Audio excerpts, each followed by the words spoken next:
आप अगर RPF constable या एसआई किसी भी एग्ज़ाम की तैयारी कर रहे हैं तो आपको ये बुक ज़रूर देखनी चाहिए एक बार। और अगर आपके पास पहले से कोई बुक है तो आप इसका पीडीएफ यूज़ कर सकते हैं, या फिर अगर आप कोई बुक लेने की सोच रहे हैं जो डेडिकेटेड कांस्टेबल या एसआई जो आरपीएफ में वैकेंसी निकली है उसके लिए हो, तो आप इस बुक के लिए जा सकते हैं। सबसे पहले आपको ये वीडियो कंप्लीट देखना है, जिससे आपको पता चल जाएगा कि इसका पीडीएफ किस तरीके से डिज़ाइंड है और आपको ये लेना चाहिए कि नहीं लेना चाहिए।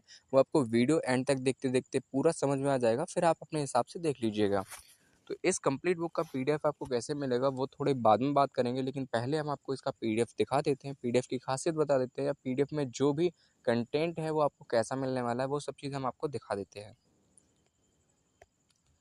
तो ये 522 पेज की कंप्लीट पीडीएफ आपको हमारे टेलीग्राम चैनल पर मिलेगी। कैसे डाउनलोड करेंगे वो हम बातें बाद में करेंगे, पहले आपको बताते हैं पीडीएफ में है क्या। जब आप यहाँ पे आएंगे विषय सूची, तो सबसे पहले इसमें जीएस का जो है हिस्ट्री पोर्शन कवर किया गया है। आपको बता दें कि कांस्टेबल एसआई में जो भी, चाहे कांस्टेबल का पेपर ले लीजिए चाहे एसआई का पेपर ले लीजिए, जीएस दोनों में 50-50 क्वेश्चन आएंगे और मैथ्स और रीजनिंग के 35-35 क्वेश्चन आएंगे। कुल 120 प्रश्न होंगे आपके लिए, ठीक है।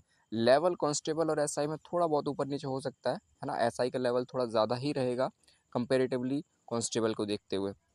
तो सबसे पहले यहाँ पे जीएस का जो है टॉपिक दिया है, सामान्य ज्ञान में आपका भारतीय इतिहास, फिर भूगोल, राज्य व्यवस्था और लास्ट में अर्थशास्त्र दिया गया है।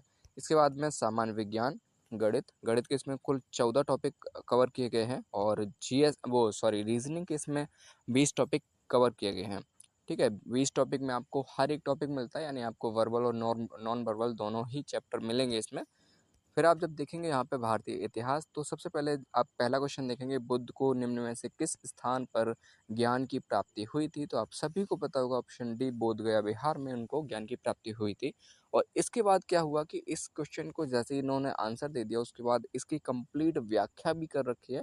और मैं आपको बता दूं कि इसमें जो भी प्रश्न लिए गए हैं वो आरपीएफ यानी रेलवे प्रोटेक्शन फोर्स, और मतलब आरआरबी जो भी पेपर कराती है, रेलवे रिक्रूटमेंट बोर्ड, उन्हीं के क्वेश्चन लिए गए हैं। तो आपको ये बुक जो है एकदम डेडिकेटेड मिलती है कांस्टेबल और एसआई जो आरपीएफ का एग्ज़ाम होने वाला है उसके लिए।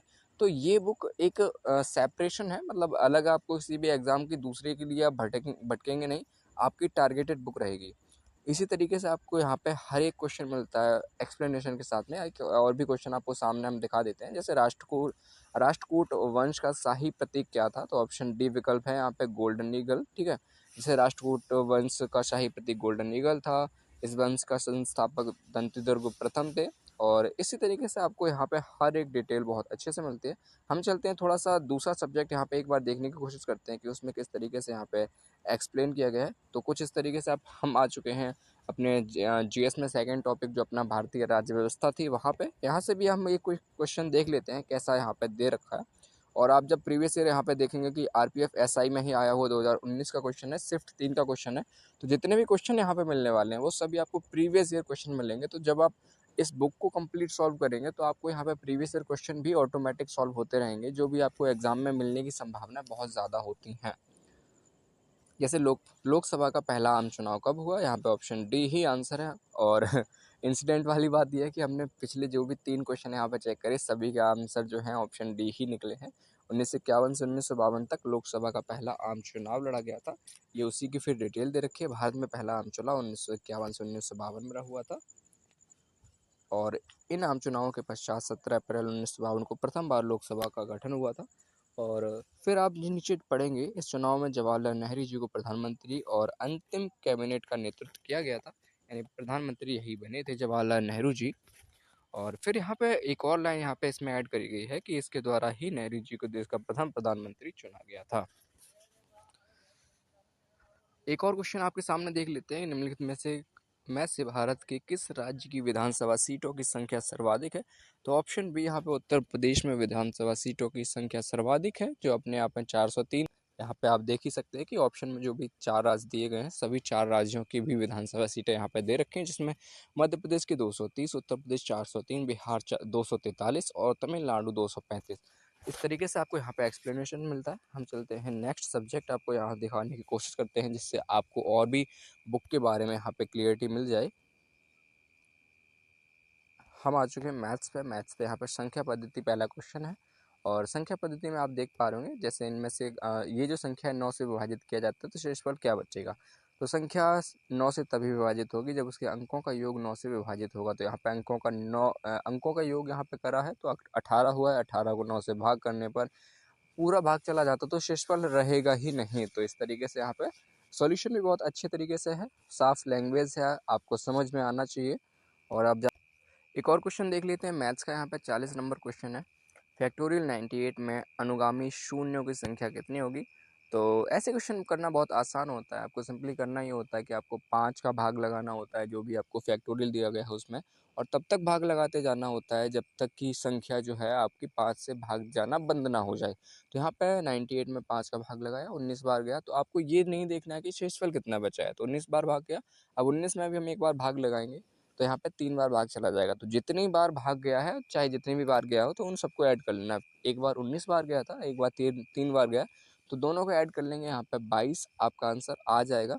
तो जीरो की जो संख्या आएगी वो टोटल 22 होगी, यानी लास्ट से आप काउंट करके आएंगे तो पहले 22 बार आपको जीरो मिलेंगे, उसके बाद ही आपको कोई दूसरा डिजिट मिलेगा।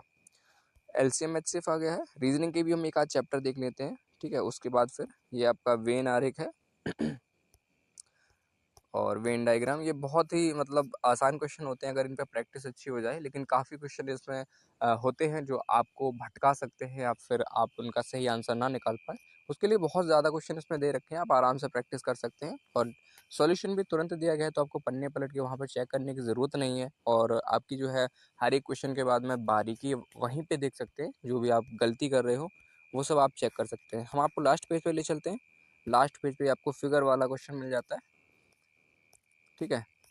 तो इस तरीके से कंप्लीट पीडीएफ आपको मिलेगी। कैसे मिलेगी हम आपको बता दें कि हमारा एक टेलीग्राम चैनल है टेक राघव कुमार के नाम से। आप जब टेलीग्राम चैनल पर जाएंगे तो वहाँ पे आपको वो पीडीएफ लेटेस्ट मिल जाएगी। मैं आपके सामने टेलीग्राम चैनल है टेक राघव कुमार के नाम से, यहाँ पे आपको आना है और फाइल सेक्शन पे मैं यहाँ पे अभी जस्ट आपके सामने अपलोड कर दे रहा हूँ, आप भी देख पा रहे होंगे।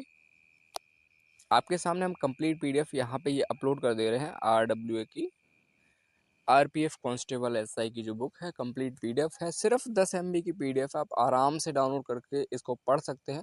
लेकिन मैं आपसे सजेशन दूंगा कि अगर आप इस बुक को वास्तव में सही से पढ़ना चाहते हैं तो प्लीज़ इसका एक ऑर्डर लगा दीजिए अमेजोन चाहे फ्लिपकार्ट पे। वो बुक ही मंगा के आप तभी पढ़ाई कीजिए क्योंकि वो ज़्यादा बेस्ट रहता है। ऐसे आप पढ़ाई तो करेंगे लेकिन उतना इफेक्टिव पढ़ाई नहीं कर पाएंगे। आपके पास अगर बुक होगी हाथ में तो वो बहुत बेहतर पढ़ाई हो सकती है। ये मेरा मानना था। बाकी अगर आप पीडीएफ से अच्छा पढ़ सकते हैं तो आप पीडीएफ से पढ़िए, कोई दिक्कत नहीं है।